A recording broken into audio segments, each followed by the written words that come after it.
नमस्कार, आप देख रहे हैं के न्यूज। मैं हूं आपके साथ तन्वी। रुक करते हैं खबरों का और बुलेटिन की शुरुआत करते हैं बांदा की खबर से। बांदा से खबर आपको बता रहे हैं, राज्यपाल आनंदीबेन पटेल का आज बांदा दौरा है। तो आज बांदा के दौरे पर हैं राज्यपाल आनंदीबेन पटेल। तो करीब 9:55 पर हेलीपैड कृषि विश्वविद्यालय पहुंचेंगी राज्यपाल। और इसी के साथ आपको बता दें, विश्वविद्यालय में आयोजित कार्यक्रम में शामिल होंगी। तो विश्वविद्यालय के उत्तीर्ण छात्रों को उपाधि वितरित करेंगी।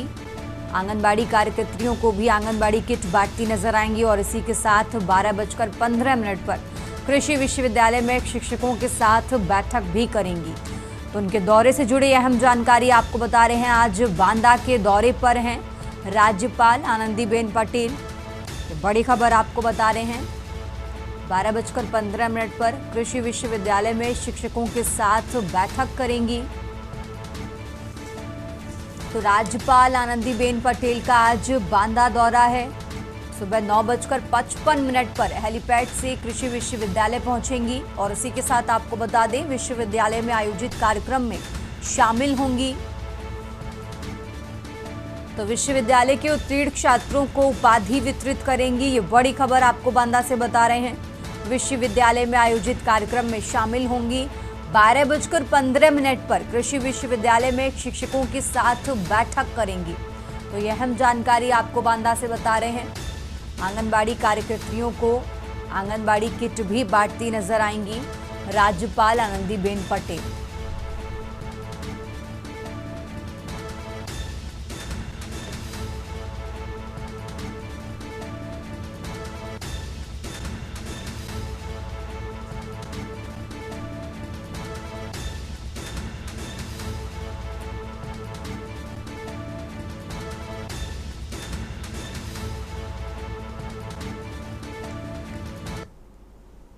आगे बढ़ते खबरों में अब बात कर रहे हैं लखनऊ की। लखनऊ से खबर आपको बता रहे हैं, मुख्यमंत्री योगी आदित्यनाथ आज बिहार के दौरे पर हैं। तो बिहार में 2 नामांकन सभा और जनसभा में भी शामिल होंगे। ये बड़ी खबर आपको बता रहे हैं। आज बिहार के दौरे पर हैं उत्तर प्रदेश के मुख्यमंत्री योगी आदित्यनाथ। तो बीजेपी प्रत्याशी राम कृपाल के समर्थन में जनसभा करते नजर आएंगे। सुबह 11:45 से 12:20 तक ये जनसभा होगी। दानापुर विधानसभा में सीएम की जनसभा होने वाली है। सहरसा विधानसभा में भी सीएम जनसभा को संबोधित करते नजर आएंगे। तो बीजेपी प्रत्याशी आलोक रंजन के समर्थन में जनसभा को संबोधित करेंगे।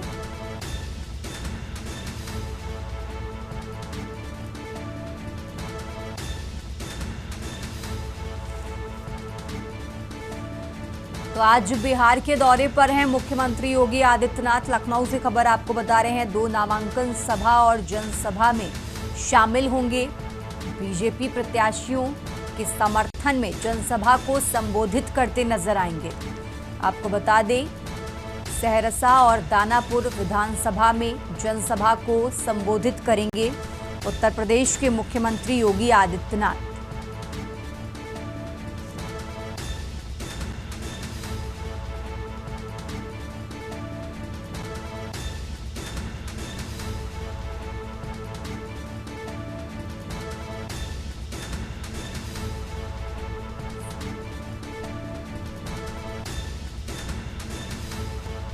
तो आज बिहार के दौरे पर हैं उत्तर प्रदेश के मुख्यमंत्री योगी आदित्यनाथ। 2 नामांकन सभा और जनसभा में शामिल होंगे। दानापुर और सहरसा में जनसभाओं को संबोधित करते नजर आएंगे उत्तर प्रदेश के मुख्यमंत्री।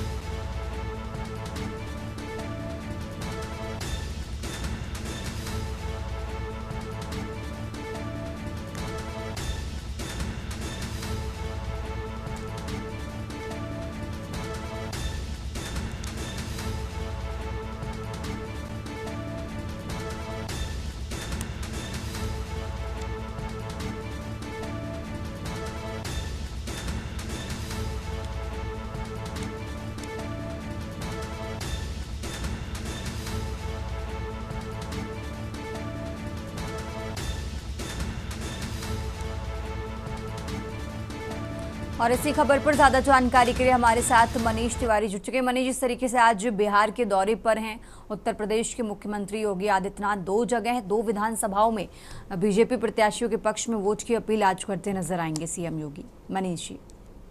जी बिल्कुल, जिस प्रकार से देखा जाए मुख्यमंत्री योगी आदित्यनाथ का दौरा जो है बिहार के लिए प्रचार के लिए आज से शुरू हो रहा है। आज करीब 10 बजे जो है योगी आदित्यनाथ लखनऊ से जो है बिहार के लिए रवाना होंगे और जहां पर देखा जाए तो दानापुर और सहरसा में जाकर के जनसभा करेंगे और जिस प्रकार से रामकृपाल यादव और के लिए भी उनके द्वारा प्रचार किया जाएगा, डॉक्टर आलोक रंजन के लिए प्रचार किया जाएगा।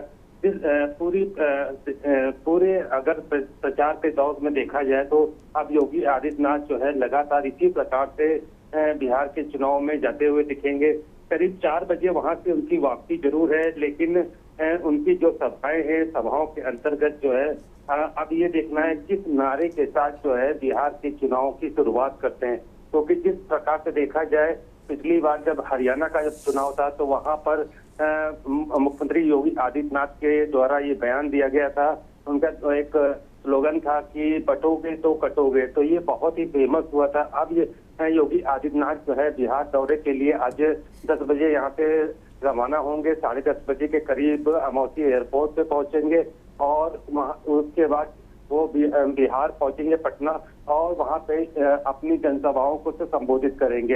अब देखना है कि मुख्यमंत्री का पहला संबोधन बिहार में होगा और किस भाषा के अंतर्गत होगा, ये सभी लोग प्रयास लगा रहे हैं कि मुख्यमंत्री वहां पहुंच के हरियाणा और महाराष्ट्र जैसे चुनाव को जिस प्रकार से उन्होंने संबोधित किया, उनके द्वारा प्रचार किया गया, उसी प्रकार से जो है बिहार के चुनाव में भी उनका जो है प्रचार लगातार देखने को मिलेगा। आज से उसकी शुरुआत है, तो किस तरीके के भाषण से जो है मुख्यमंत्री योगी आदित्यनाथ बिहार के चुनाव में अपने प्रचार की शुरुआत करते हैं। जी ठीक है मनीष जी, आप हमारे साथ बने रहिए, हम आगे भी आपसे अपडेट लेते रहेंगे। और ये लखनऊ से खबर आपको बता रहे हैं, आज बिहार के दौरे पर हैं उत्तर प्रदेश के मुख्यमंत्री योगी आदित्यनाथ। बिहार की 2 विधानसभा की सीटों पर आज बीजेपी प्रत्याशियों के पक्ष में चुनाव प्रचार करते नजर आएंगे उत्तर प्रदेश के मुख्यमंत्री योगी आदित्यनाथ।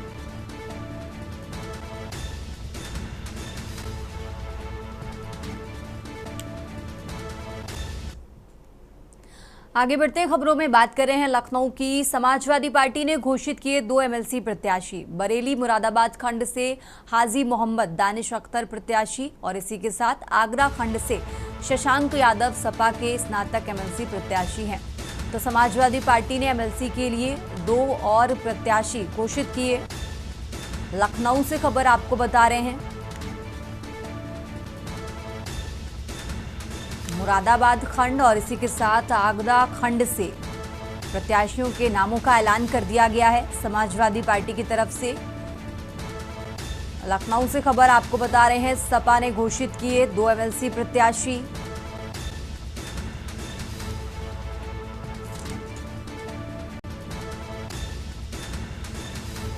तो आगरा खंड से शशांक यादव सपा के एमएलसी प्रत्याशी और इसी के साथ आपको बता दें मुरादाबाद खंड से हाजी मोहम्मद दानिश अख्तर को प्रत्याशी चुना गया है। तो लखनऊ से खबर आपको बता रहे हैं, सपा ने घोषित किए 2 एमएलसी प्रत्याशी।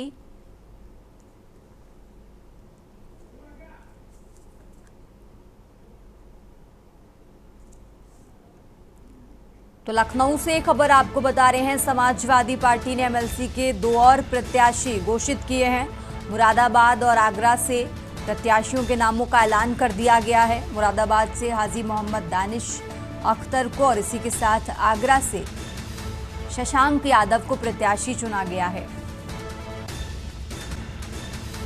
तो लखनऊ से यह अहम जानकारी आपको बता रहे हैं। और इसी खबर पर ज्यादा जानकारी के लिए हमारे साथ मनीष तिवारी जुड़े हुए। मनीष, इस तरीके से सपा ने 2 और एमएलसी प्रत्याशियों के नामों का ऐलान कर दिया है मुरादाबाद और आगरा से, इन लोगों से जुड़ी क्या कुछ जानकारी है आपके पास? जी बिल्कुल, जिस प्रकार से देखा जाए समाजवादी पार्टी जो है लगातार जो है अपने एमएलसी प्रत्याशियों के नाम की घोषणा करती जा रही है। करीब अब तक देखा जाए 9 प्रत्याशियों के नाम की घोषणा जो है समाजवादी पार्टी की तरफ से हो चुकी है। कल जिस प्रकार से देखा जाए बरेली से जो है मोहम्मद दानिश और के नाम की घोषणा की गई है और आगरा से जो है शशांक यादव के नाम की घोषणा की गई है। तो इससे पहले भी 7 प्रत्याशियों के नाम की घोषणा की जा चुकी है। कल अखिलेश यादव से इस पर कहा पूछा गया कि आप कांग्रेस के गठबंधन है और कांग्रेस के गठबंधन के बाद भी आप अपने प्रत्याशियों और कांग्रेस अपने प्रत्याशियों को अलग अलग उतार रही। तो इस पर साफ तौर से उनका ये कहना था कि विधानसभा के चुनाव में जो है कांग्रेस के साथ मेरा गठबंधन है और ये चुनाव अलग टाइप का होता है, तो इसलिए इसमें हमारे साथ कांग्रेस का गठबंधन नहीं है। इसमें जो है हम अपने प्रत्याशियों को उतार कर उनको सपोर्ट कर रहे हैं। तो कह सकते हैं कि उन्होंने 2027 के चुनाव के जो विधानसभा का चुनाव उसके लिए गठबंधन कांग्रेस के साथ की पुष्टि जरूर की, लेकिन जिस प्रकार से देखा जाए तो समाजवादी पार्टी और कांग्रेस एमएलसी के चुनाव इन चुनाव के लिए जो है अपने प्रत्याशियों की अलग अलग घोषणा कर रहे हैं। जी ठीक है मनीष जी, आप हमारे साथ बने रहिए, हम आगे भी आपसे अपडेट लेते रहेंगे। और ये लखनऊ से खबर आपको बता रहे हैं जहां समाजवादी पार्टी ने एमएलसी प्रत्याशियों के नामों का ऐलान कर दिया है। मुरादाबाद और आगरा से प्रत्याशियों के नामों का ऐलान किया गया है। आगे बढ़ते हैं खबरों में। खबर लखनऊ से है जहां सपा कार्यालय पर होर्डिंग लगी है। प्रेमानंद जी महाराज के लिए होर्डिंग लगाई गई है। प्रेमानंद के स्वास्थ्य के लिए प्रार्थना की गई है। रुमेश यादव और सुजीत यादव ने ये होर्डिंग लगवाई है और इस होर्डिंग में लिखा है कि प्रभु ऐसे दीजिए कृपा की छाप, फिर खिले प्रेमानंद जी के मुख पर मुस्कान की छाप। तो होर्डिंग ये लगवाई गई है। लखनऊ से खबर आपको बता रहे हैं जहां रुमेश यादव और सुजीत यादव ने ये होर्डिंग लगवाई है। प्रेमानंद महाराज के स्वास्थ्य के लिए प्रार्थना की गई है और इसी के चलते ये होर्डिंग लगवाई है। आपको बता दें रुमेश यादव और सुजीत यादव ने ये होर्डिंग लगवाई है। तो लखनऊ से खबर आपको बता रहे हैं, राजधानी लखनऊ से अहम जानकारी आपको बता रहे हैं जहां सपा कार्यालय पर होर्डिंग लगाई गई और ये होर्डिंग भी आपको टीवी स्क्रीन पर दिखा रहे हैं जहां सपा कार्यालय पर ये होर्डिंग लगी है। प्रेमानंद महाराज जी के स्वास्थ्य को लेकर ये होर्डिंग सपा कार्यालय पर लगाई गई है। तो रुमेश यादव और सुजीत यादव की तरफ से ये होर्डिंग सपा कार्यालय पर लगाई गई और प्रेमानंद महाराज के स्वास्थ्य के लिए प्रार्थना की गई है। और इस होर्डिंग में साफ लिखा हुआ है कि हे प्रभु दीजिए ऐसी कृपा की छाप, फिर खिले प्रेमानंद जी के मुख पर मुस्कान की छाप। तो उनका आशीर्वाद ही हमारी पहचान है। और रुमेश यादव और सुजीत यादव की तरफ से प्रेमानंद महाराज के स्वास्थ्य को लेकर प्रार्थना करते हुए सपा कार्यालय पर यह होर्डिंग लगवाई गई है। और ज्यादा जानकारी के लिए हमारे साथ मनीष जी जुड़ चुके हैं। मनीष जी, इस तरीके से प्रेमानंद महाराज के स्वास्थ्य को लेकर सोशल मीडिया पर भी कई तरह की खबरें वायरल हैं और हर कोई उनके स्वास्थ्य को लेकर प्रार्थना कर रहा है और इसी कड़ी में अब सपा कार्यालय पर भी ये होर्डिंग लगवाई गई है। मनीष जी। जी बिल्कुल, जिस प्रकार से प्रेमानंद महाराज की जो है स्वास्थ्य ठीक नहीं है, इसको लेकर के जो है अगर देखा जाए तो उत्तर प्रदेश में खासतौर से उनके स्वास्थ्य को ठीक करने के लिए लोग प्रार्थना कर रहे हैं। और जिस प्रकार से देखा जाए कि समाजवादी पार्टी के कार्यालय के सामने जो है स्वामी प्रेमानंद के लिए जो है होल्डिंग लगाई गई है। होल्डिंग में उनके स्वास्थ्य को जल्द से जल्द सुधार होने के लिए जो है प्रार्थना की जा रही है। तो कह सकते हैं कि जिस प्रकार से जो है प्रेमानंद जी का स्वास्थ्य ठीक नहीं है, उसी को लेकर के इस प्रकार से जो है अपनी भावनाओं को लेकर के जो है सभी, चाहे ये पार्टी की बात हो या बाकी अन्य लोगों की बात हो, सभी लोग जो है उनके स्वास्थ्य के लिए प्रार्थना कर रहे हैं। हालांकि जिस प्रकार से समाजवादी पार्टी के कार्यालय के सामने एक संदेश प्रेमानंद जी के स्वास्थ्य को लेकर दिया जा रहा है, तो राजनीति का थोड़ा सा इसका असर देखने को जरूर मिलेगा, क्योंकि उनके साथ जो है काफी संख्या में श्रद्धालु जुड़े हुए हैं और समाजवादी पार्टी की होल्डिंग के माध्यम से सरपैसी की बात जरूर कही जा सकती है। लेकिन जिस प्रकार से प्रेमानंद जी का स्वास्थ्य ठीक नहीं है, तो उसको लेकर के हालांकि आप देख सकते हैं कि चाहे बड़े बड़े वीआईपी और सभी लोग जा सकते जो है वृंदावन में उनके स्वास्थ्य के लिए प्रार्थना कर रहे हैं, उनसे मिल रहे हैं। उनके श्रद्धालु लगातार उनके स्वस्थ होने के लिए जो है प्रार्थना कर रहे हैं और लाखों की संख्या में लोग जो है वहाँ पर वृंदावन में पहुंच करके जो है उनसे मिलने की भी इच्छुक हो रहे हैं। लेकिन जिस प्रकार से स्वास्थ्य उनका ठीक नहीं, इसी के तहत जो है ये होल्डिंग समाजवादी पार्टी के कार्यालय के सामने देखने को मिली है। जी ठीक है मनीष जी, बहुत बहुत शुक्रिया आपका तमाम जानकारी दर्शकों तक पहुंचाने के लिए। आगे बढ़ते खबरों में अब बात कर रहे हैं हमीरपुर की। हमीरपुर से खबर आपको बता रहे हैं जहां कपड़े और किराना की दुकानों में भीषण आग लगी है। दोनों दुकानों में रखा लाखों का सामान जलकर खाक हुआ है। स्थानीय लोगों की सूचना पर पहुंची फायर ब्रिगेड की टीम और फायर ब्रिगेड की टीम ने आग पर काबू पाया है। सदर कोतवाली क्षेत्र के सुभाष बाजार का ये मामला आपको बता रहे हैं। तो हमीरपुर से खबर आपको बता रहे हैं जहां फायर ब्रिगेड की टीम ने मौके पर पहुंच कर आग पर काबू पाया है। तो सदर कोतवाली क्षेत्र के सुभाष बाजार का ये मामला आपको बता रहे हैं जहां मौके पर पहुंची फायर ब्रिगेड की टीम ने आग पर काबू पाया है।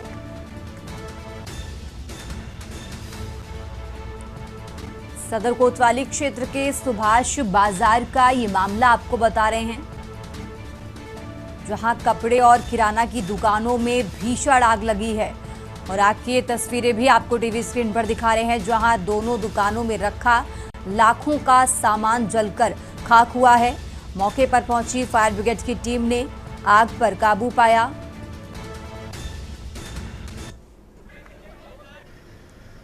लगभग 2 बजे आग की सूचना मिली थी। सबसे बराबर फायर फाइटिंग की जा रही है, यहाँ सुभाष बाजार की तरफ से और पीछे मंडी की तरफ से। और आग की तीव्रता को देखते हुए हमने पावर प्लांट जो कानपुर नगर में पड़ता है वहाँ की भी 2 गाड़ियाँ बुला ली थी और बाकी अपने जनपद की सभी गाड़ियाँ यहाँ पे फायर फाइटिंग कर रही हैं। सर दोनों ही दुकानें बड़ी दुकानें हैं, किराना की हो चाहे कपड़े की हो, लगभग कितने % के आसपास जो सामान है वो जला होगा? अभी तो फायर फाइटिंग जारी है, पूरी तरह से हम लोग जब अंदर घुसेंगे तब उसका परीक्षण किया। खबरों का सिलसिला लगातार जारी है। फिलहाल यहाँ रुकेंगे एक छोटे से ब्रेक के लिए। आप देख रहे हैं के न्यूज, खबरों का सार। ब्रेक से वापस आ चुके हैं, रुक करते हैं खबरों का। बात कर रहे हैं बाराबंकी की। बाराबंकी से खबर आपको बता रहे हैं जहां पुलिस ने वृद्धजन को मेले का भ्रमण कराया। वृद्धजनों ने झूले का आनंद लिया है। जलपान की भी पुलिस ने व्यवस्था की। एसपी अर्पित विजय वर्गीय की सराहनीय पहल की सामने आई है। मातृपितृ सदन वृद्धाश्रम के सभी वृद्ध 40 महिलाएं 25 पुरुषों को मेले का भ्रमण कराया गया। तो सभी वृद्धजनों ने पुलिस की सराहना की है। तो यह अहम जानकारी आपको बता रहे हैं।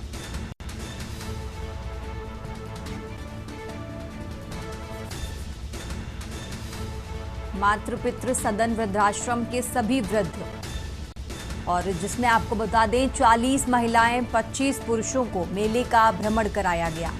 तो ये तस्वीरें आपको दिखा रहे हैं। सभी वृद्धजनों ने पुलिस की सराहना की है। तो बाराबंकी से खबर आपको बता रहे हैं जहां पुलिस ने वृद्धजन को मेले का भ्रमण कराया और साथ ही वृद्धजनों ने झूले का भी आनंद लिया है। तो जलपान की भी पुलिस ने व्यवस्था कराई। एसपी अर्पित विजय वर्गीय की सराहनीय पहल ये सामने आई है।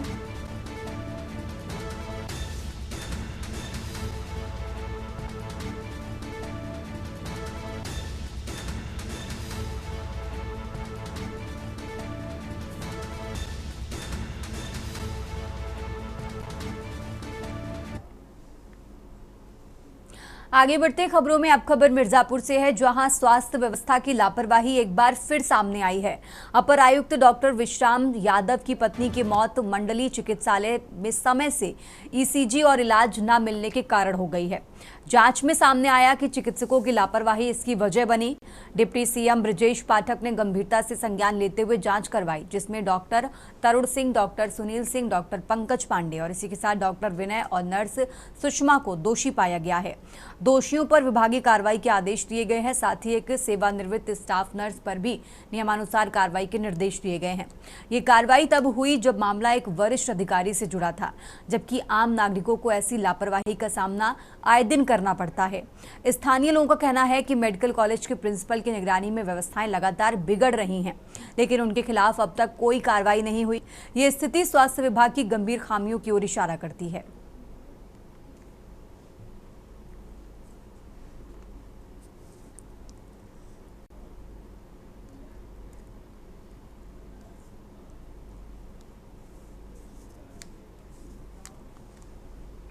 और अब खबर अयोध्या से है, जहां इन दिनों दुआओं और प्रथाओं का संगम देखने को मिल रहा है।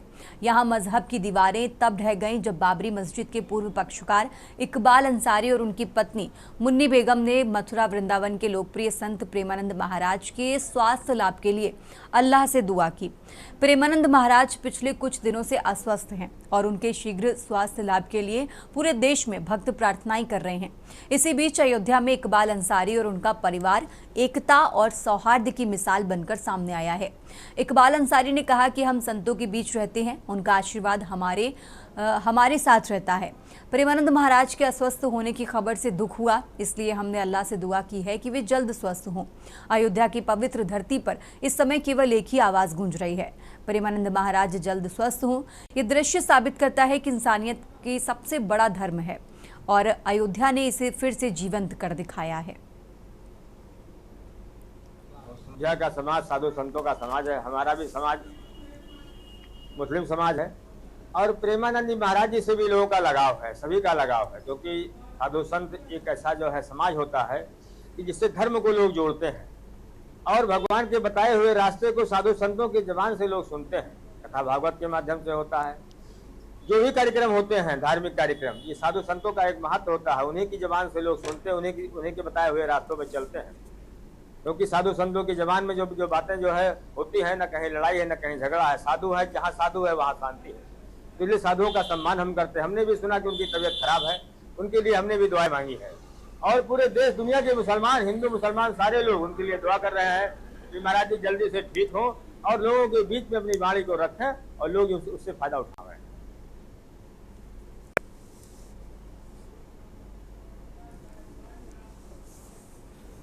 इस बुलेटिन में फिलहाल इतना ही। आप देखते रहिए के न्यूज इंडिया।